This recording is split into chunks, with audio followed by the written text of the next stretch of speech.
In this video, I'll answer the questions: what are brute force attacks, how to protect your site from a brute force attack, and how to fix your site after a brute force attack.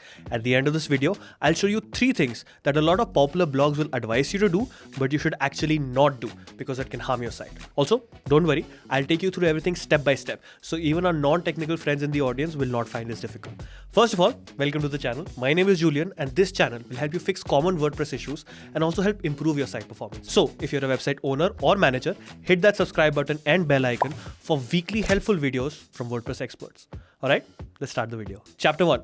What are brute force attacks? Brute force attacks are attempts to gain unauthorized access to your WP admin by trying out various combinations of usernames and passwords. Hackers have developed bots to continuously bombard a login page with credentials on a trial and error basis. Basically, brute force attacks rely on a weak or stolen credentials to succeed. The goal of a brute force attack is to get access to your WP admin and then most typically install malware on your site. You'll see a few flavors of brute force attacks in the wild. They all follow the same pattern of trial and error, but the credentials they try or the mechanism that they use can vary. Here are a few of the most common types of brute force attacks. Simple attacks use logic to guess credentials based on their knowledge of the user, like pet names or birthdays gotten from social media sites, for example. Credential stuffing uses data obtained from breaches, operating under the assumption that users tend to use the same usernames and passwords across multiple systems. Dictionary attack refers to when bots use dictionary files for passwords. This can be an actual dictionary or one specially created for password guessing. Rainbow table attacks are similar to dictionary attacks. A rainbow table is a special kind of dictionary list.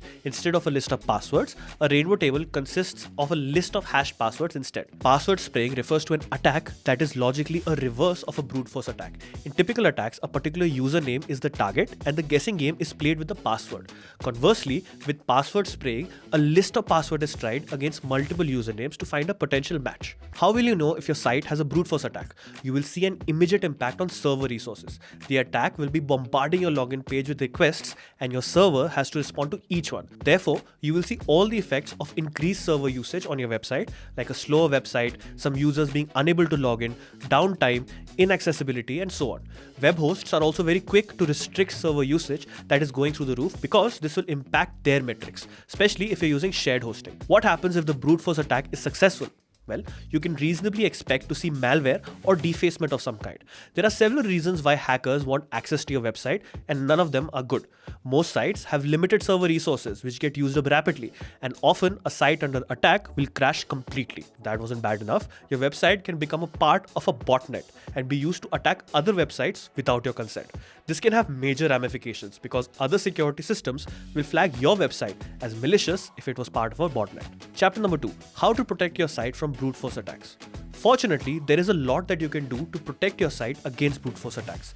I'll be sharing the 9 main security steps here that will block most attacks and will mitigate the worst effects for good measure. You may see us reference Malcare a few times when mentioning these steps because it has many good features to prevent brute force attacks, and it was also the winner in our recent comparison of top 4 security plugins, where we compared WordFence, iThemes, Sucuri, and Malcare. I'll link that video above if you're conflicted about which plugin to buy. Let's now discuss the 9 steps to prevent brute force attacks. Number 1. Limit login attempts. The best way to protect against brute force attacks is to limit login attempts. If an incorrect password is entered into the login page too many times, the account is temporarily blocked. This blocks the brute force bot's effectiveness as it relies on the trial and error method to guess credentials. On top of that, since the bot cannot try out several thousand combinations, the requests are not sent to the server and resources are not used up by the bot's activity. By default, WordPress allows unlimited login attempts, which is why it is susceptible to brute force attacks in the first place. With Malcare, limited login protection is automatically activated. In fact, in an event that the user has legitimately forgotten their password, they can solve a captcha to get past the block easily. Therefore, limiting login attempts keeps out brute force bots without adversely affecting real users. Number 2. Bot protection. Brute force attacks are almost always carried out by bots. Bots are small programs that are designed to carry out a simple task repetitively and thus are ideal for brute force attacks. The bot will try out a series of credentials on a login page till it finds a match. On top of that, over 25% of all website traffic are bots. So there are a lot of security systems that have bot protection in place. However, there is an important distinction to be made here. All bots are not bad. There are a few good ones like search engine crawlers and uptime monitoring bots. You want those to have access to your site, so it is important to get bot protection that intelligently blocks out only the bad bots like Malcare. Number 3. Install a web application firewall. Login protection is a defense against brute force attacks specifically, whereas a firewall is a defense against all kinds of attacks. including brute force ones. Firewalls use rules to block out malicious traffic and do a great deal to protect your website. Plus, firewalls mitigate one of the biggest issues with brute force attacks, the excessive load on server resources, by blocking out repeated bad requests. Brute force attacks are often configured to attack from different IPs and therefore can bypass most firewalls. However, with Malcare's firewall, your website becomes a part of a global IP protection. The firewall learns which IPs are malicious from behavior recorded from over 100,000 sites and proactively blocks traffic from them. These measures significantly reduce the amount of bad traffic to your site in the first place before the bot even has a chance to brute force attack your login page. Number 4. Two-factor authentication. Usernames and passwords can be guessed, so two-factor authentication, or indeed multi-factor authentication, has emerged as a way to have dynamic elements to authenticate users. With two-factor authentication, a real-time login token like an OTP or QR code is shared with the user's device. It has limited validity, usually of about 10 to 15 minutes, and can only authenticate a user for that session. The additional token is difficult to crack in addition to the username and password. Therefore, it adds another layer of security to the login page. You can install a plugin like WP2FA to add two-factor authentication to your site easily. Number 5. Strong and unique passwords. The biggest flaw in security are the users themselves and by extension the passwords they set. Passwords are the biggest vulnerability in any security system because of the human tendency to set easy to remember passwords and reusing them across different accounts. These are actually two separate and distinct problems with passwords. First off, never reuse passwords across different accounts. A lot of brute force bots use stolen passwords from data breaches to attack login pages. Secondly, as you can imagine, simple passwords like passwords are terribly easy to guess. Use a minimum of 12 characters of gibberish. We recommend using password managers like LastPass or 1Password to avoid reusing passwords and to generate strong ones as needed. In case you suspect an account has been compromised, you can force reset all passwords from the hardening section of the Malcare dashboard. Number 6. Disable XML-RPC. The XML-RPC file is another way to authenticate users. In other words, it is an alternative way to gain access to your admin dashboard, so it's also susceptible to brute force attacks. It is a largely deprecated file and not in active use by many plugins or themes. It continues to be included in WordPress for backwards compatibility and is therefore relatively safe to disable. Number 7. Review and remove unused user accounts regularly. Dormant accounts are often targets for hackers because the chances are that the users won't notice if their accounts are hijacked. Additionally, dormant accounts have the same passwords for long periods of time, making them much easier to brute force.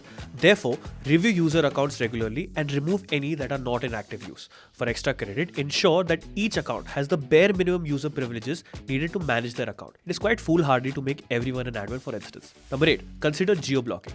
If you see a lot of bot traffic from one particular location, you can consider blocking an entire country. However, we advise discretion here because when using geoblocking, it is useful only if you don't anticipate any legitimate users from that location at all. Additionally, be warned that it can keep out good bots from that region. For instance, Googlebot can operate from any of its server locations around the world, and you definitely want Googlebot to access your site. Number 9. Disable directory browsing. By default, most WordPress core folders and files are openly accessible via browser.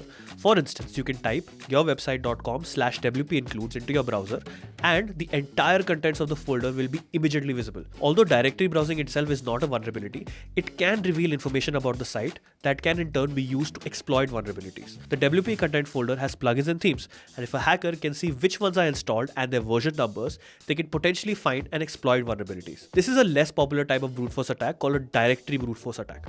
Therefore, it makes sense to disable directory browsing altogether as a safeguard. Chapter 3. How to fix your site after a brute force attack.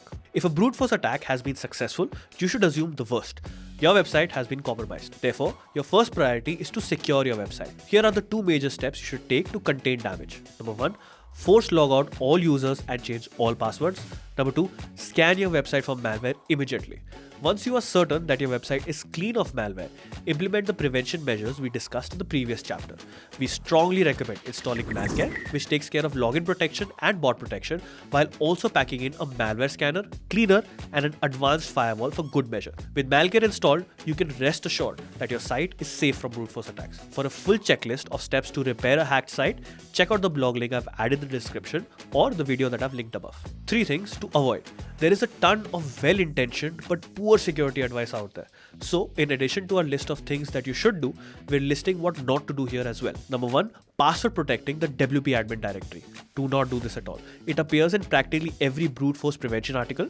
Password protecting the WP admin directory will break Ajax for non-logged in users by restricting access to the admin ajax.php file. Ajax is often used to power the dynamic aspects of websites. Suppose there is a search bar on your website. If a visitor uses it to search through products, only the search results will reload, not the entire website. This is a huge resource saver and makes the user experience of websites significantly faster and better. You will also see a lot of workarounds for excluding the admin Ajax file, but they don't also work seamlessly. The bottom line is that the effort that the workarounds entail do not reflect a significant enough amount of security. Therefore, it is a huge step for little additional benefit. Number 2, changing your WP login URL. This is often advice you see in WordPress hardening articles. However, we strongly recommend against changing the login URL because it is next to impossible to recover if it gets lost. Number 3, avoid the use of admin as a username. Since brute force bots are effectively trying to guess the username and password combinations, there is some value in avoiding obvious usernames like admin.